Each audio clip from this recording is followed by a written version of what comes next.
Ustaz, saya pernah dengar salah satu tanda orang yang dimaafkan dosa-dosanya adalah dilembutkan hatinya. Bagaimana kita tahu lembutnya hatinya dan seperti apa contohnya? Saya tidak tahu dalil akan hal ini. Ya.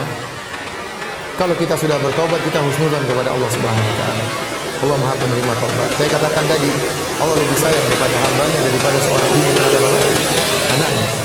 Kalau kita melakukan dosa, kesalahan sama ibu, kita minta maaf, ibu pasti maafkan. Kalau ibu saja maafkan, apalagi Allah Subhanahu wa taala. Adapun tanda-tanda khusus, maka ini perkara yang gaib. Kita enggak tahu apa tanda-tandanya. Yang penting kita memenuhi persyaratan taubat. Apa persyaratan taubat? Yang pertama, al-iqla' anidz-dzam, meninggalkan dosa tersebut. Yang kedua, an-nadam, menyesali dosa yang dia lakukan. Yang ketiga, al-azam ala adamil audah, bertekad untuk tidak mengulangi lagi. Kalau seorang dalam hatinya sudah terpenuhi tiga perkara ini, maka dosanya akan diampuni oleh Allah Subhanahu wa taala, sudah pasti. Sudah pasti. Bagaimana cara bertobat? Apakah dilakukan dengan salat taubat? Salat taubat hukumnya sunnah, tidak harus dilakukan. Dan salat taubat bukanlah salat rutinitas. Bisa disebutkan di sini, dan setiap sebelum tahajud dan duha mendahulukan dengan salat taubat 2 rakaat. Tidak, salat taubat bukanlah salat rutinitas. Tapi dia dilakukan kalau kita merasa berdosa, kita bertaubat. Terkadang kita melakukan dosa tertentu, kita bertaubat.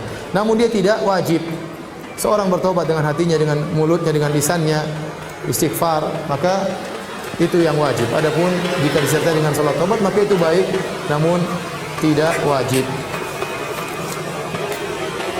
Ada orang tua yang anaknya meninggal dengan bunuh diri. Adakah jalan atau amalan yang bisa dilakukan orang tua agar anaknya yang bunuh diri tersebut bisa diampuni atau dikurangi dosanya? Iya, kita mohon ampun baginya. Orang yang bunuh diri itu bukan kafir, tapi dia melakukan dosa besar, terancam dengan neraka jahanam. Sebagaimana dosa-dosa besar yang lain, seorang berzina tahu-tahu meninggal dunia, seorang ingin membunuh orang lain tahu-tahu dia meninggal terlebih dahulu, dibunuh, seorang merampok tahu-tahu mati, ya. Di antaranya bunuh diri, dosa yang besar. Ya, tapi tidak mengeluarkan seorang dari apa? Islam. Maka kalau anak kita ada yang meninggal bunuh diri, maka di antara kasih sayang kita kepadanya, kita sering mendoakannya agar Allah mengampuni apa? Dosa-dosanya. Ini banyak pertanyaan tentang menghajikan atau mengumrahkan. Ada namanya haji badal, demikian juga umrah badal. Akan tetapi orang yang ingin menghajikan orang lain, dan ini ijma ulama tentang bolehnya, syaratnya dia sudah harus haji terlebih dahulu, baru dia boleh menghajikan orang lain.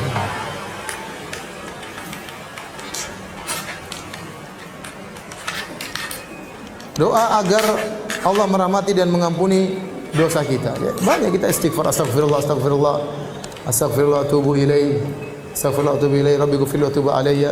Banyak ya, astagfirullah, perbanyak istighfar. Kita bertobat, ya, bertobat kepada Allah, ya. Sering kita dalam bicara astagfirullah, astagfirullah, astagfirullah, astagfirullah, tubu ilaih, ya. Allahumma ghfirli, astaghfirullah alladzi la ilaha illa huwal hayyul qayyum wa atubu ilaih. Saya juga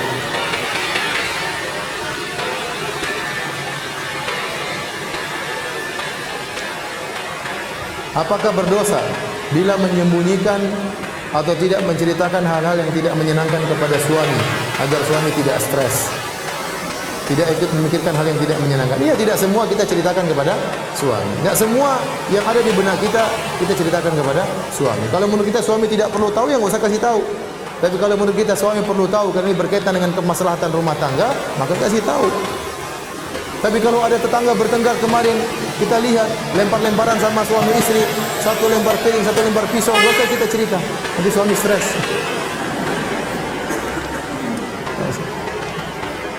Ada perempuan datang ke rumah, nangis-nangis macam-macam, kemudian ini suaminya ini. Kalau kita tahu suami pulang kerja capek, nggak usah kita ceritakan. Suami tambah pusing.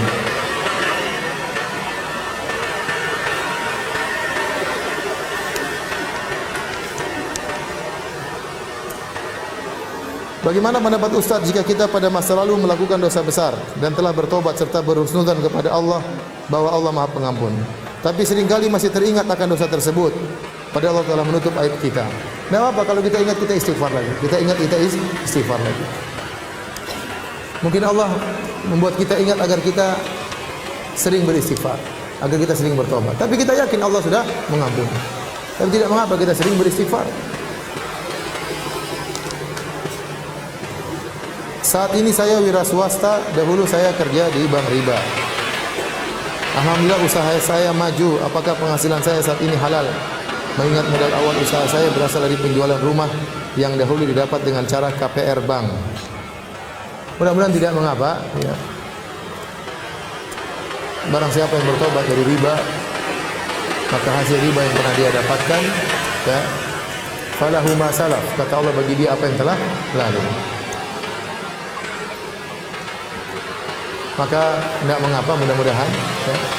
Karena kalau seorang dia dulu pernah praktek riba, kemudian dia bertobat, hasil riba yang dia miliki sekarang ini jadi halal selama dia bertobat kepada Allah dan boleh dia olah untuk pekerjaannya. Dalam aktivitas bagaimana berzikir dalam hati? Berzikir dalam hati boleh, tapi yang afdal adalah dengan apa? Dengan lisan. Dengan lisan. Tidak ada masalah, coba kita sambil nyetir mobil kita bisa istighfar. Astagfirullah, astagfirullah, bisa. Subhanallah, alhamdulillah, wallahu akbar, la haula wala quwata illa billah.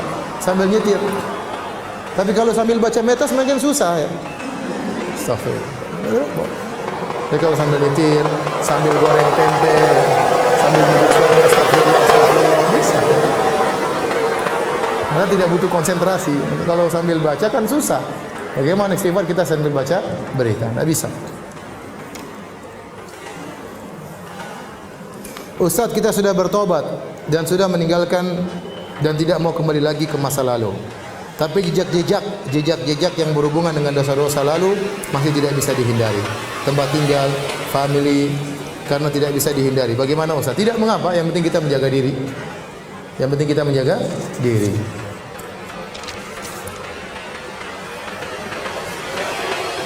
Apa hukumnya kalau punya usaha rental sound system? Karena alat sound system ini suka disewa untuk acara wedding, untuk musik-musik, acara pameran untuk musik. Ya, kata Allah Subhanahu wa taala, wa ta'awanu 'alal birri wat taqwa wa la ta'awanu 'alal itsmi wal 'udwan. Tolong menolong kalian dalam kebaikan dan jangan tolong menolong kalian dalam dosa dan permusuhan. Kalau kita tahu ini alat musik digunakan untuk cara joget-joget, untuk dangdutan, ya, maka tidak boleh kita pinjamkan. Jangankan bayar, gratisan pun tidak boleh. Saya tanya, banyak orang yang mengatakan bahwasanya musik itu halal, joget itu halal. Tapi kalau lihat orang joget, kemudian meninggal lagi joget, apa perkataan dia? Su'ul khatimah, subhanallah. Katanya halal. Kenapa ada orang meninggal lagi nyanyi dibilang apa? Su'ul khatimah. Kenapa ada orang meninggal lagi joget dibilang apa? Su'ul khatimah. Berarti fitrah dia tahu itu enggak baik.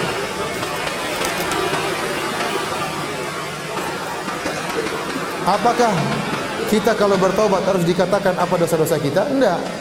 Ya terserah, kalau kita di hadapan Allah kita bebas, tapi jangan bilang sama orang. Ya. Kalau sama Allah terserah, ya Allah saya pernah begini, ya Allah ampuni dosa-dosaku. Tapi meskipun kita tidak bilang, kita bilang ya Allah aku bertobat kepadamu, Allah tahu isi hati kita. Tapi kalau kita ungkapkan enggak ada masalah. Tapi jangan didengar sama orang, karena namanya dosa itu harus kita tutup, itu aib kita. Jangan kita share, jangan kita bongkar.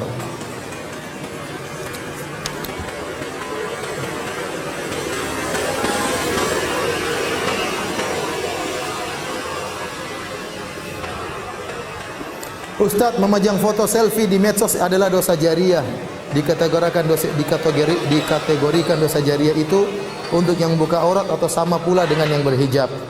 Karena di medsos banyak sekali foto-foto muslimah berhijab syar'i dan juga bercadar dengan dalih berdakwah atau juga berjualan pakaian syar'i. Tujuan berjilbab itu apa sih? Tujuan berjilbab itu untuk dilihat atau untuk agar auranya tertutup?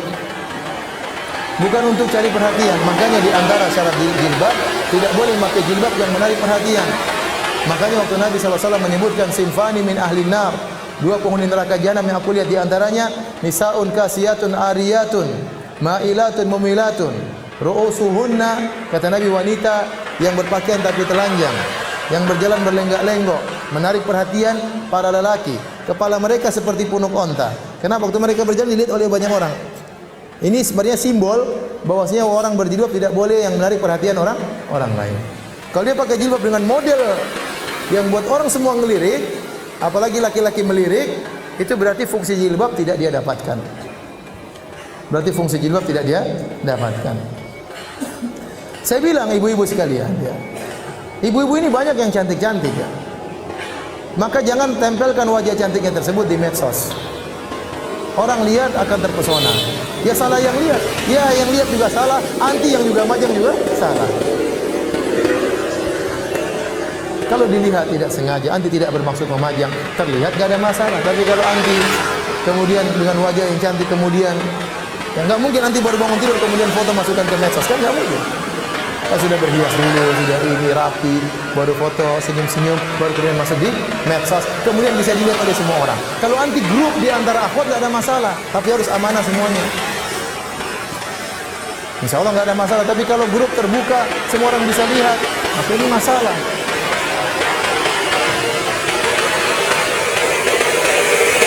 Bukankah pusat kecantikan di wajah ya gitu ya?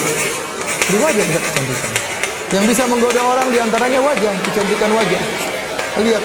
Lihat dengkul ya, mungkin tergoda tapi kurang. Lihat jempol, mungkin tergoda tapi kurang. Tapi kalau lihat wajah itu yang sangat menggoda.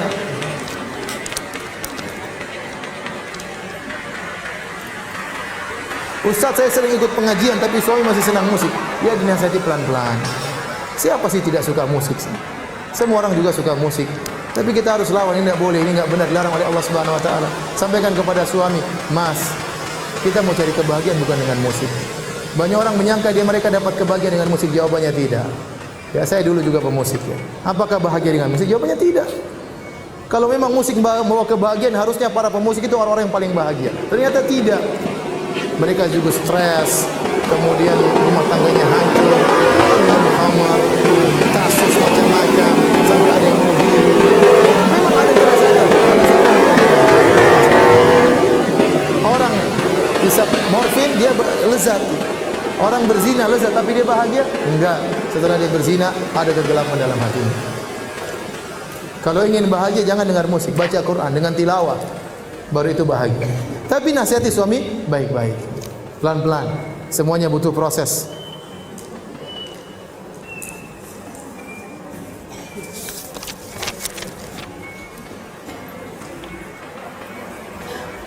Rabbi ghfirli wa liwalidayya warhamhuma kama rabbayani shaghira. Diulang berkali-kali untuk orang tua sudah meninggal. Enggak juga sih, tapi kita berdoa. Tatkala kita akhir berdoa Rabbi ghfirli wa liwalidayya. Tatkala kita tasyahud akhir, tatkala kita sujud, kita boleh berdoa Rabbi ghfirli wa liwalidayya warhamhuma kama rabbayani shaghira. Tatkala kita sujud kita baca subhanallahil a'la wa bihamdi, subhanallahil a'la wa bihamdi, subhanallahil a'la wa bihamdi. Kemudian boleh kita baca doa bebas. Di antaranya Rabbi ghfirli wa liwalidayya kama rabbayani shaghira. Demikian tasyahud. Setelah kita bertasyahud, kita boleh berdoa dengan doa bebas. Tapi jangan jadikan zikir Rabbi ghfirli wa liwalidayya kama rabbayani. Rabbi ghfirli enggak. Kita dalam posisi berdoa.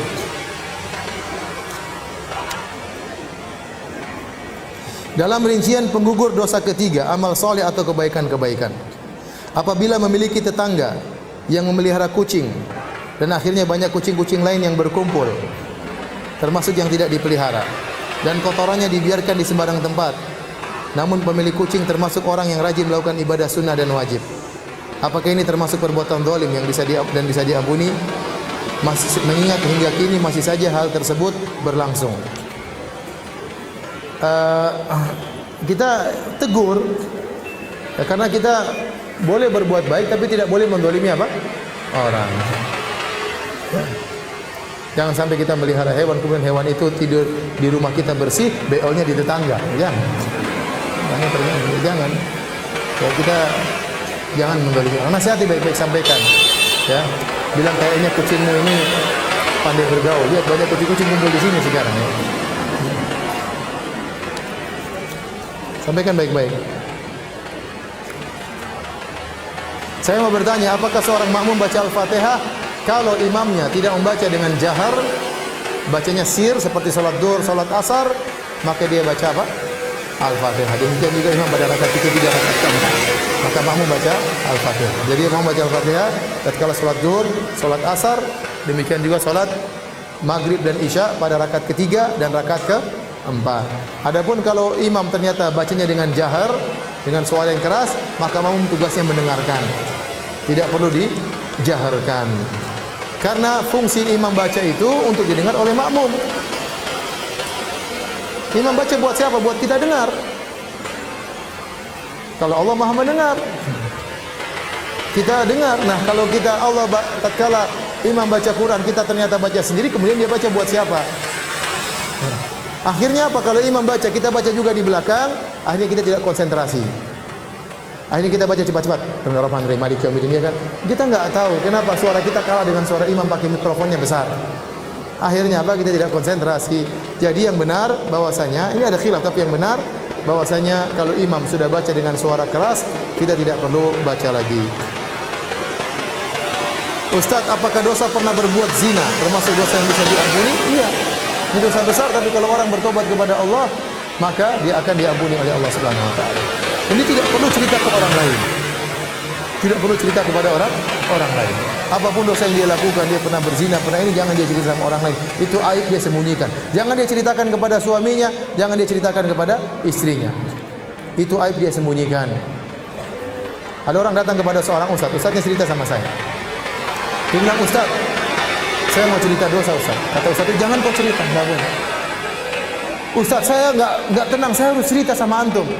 Jangan kau cerita, enggak Ustaz, saya harus cerita. Ya udah cerita, apa dosamu? Saya berzina. Ya sudah, kamu jangan cerita lagi. Ustaz, saya mau cerita dulu, saya berzina sama siapa? Jangan cerita. Saya harus cerita, Ustaz. Enggak, kamu udah cerita. Allah Maha Pengampun. Enggak, saya harus cerita. Ustaznya akhirnya bilang, udah cerita. Kata dia, Ustaz, saya cerita sama saya zina sama si fulana. Ustaznya ngamuk. Sama si fulana? Kurang ajar kamu. Allah ampuni tapi saya tidak. Jadi kalau punya dosa, tidak usah cerita-cerita. Mungkin dulu pernah gini, pernah apa kayak pernah berzina, pernah morfin, pernah apa, udah sembunyikan aja, nggak usah cerita sama orang lain.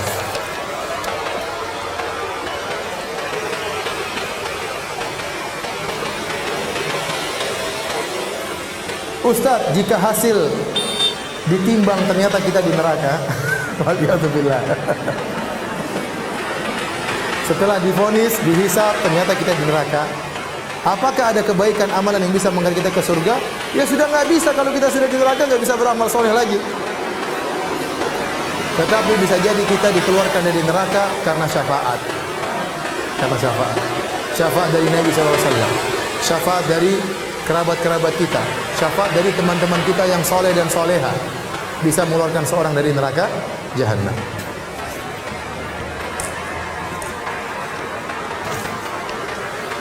Dan syafaat dari Allah Subhanahu wa taala.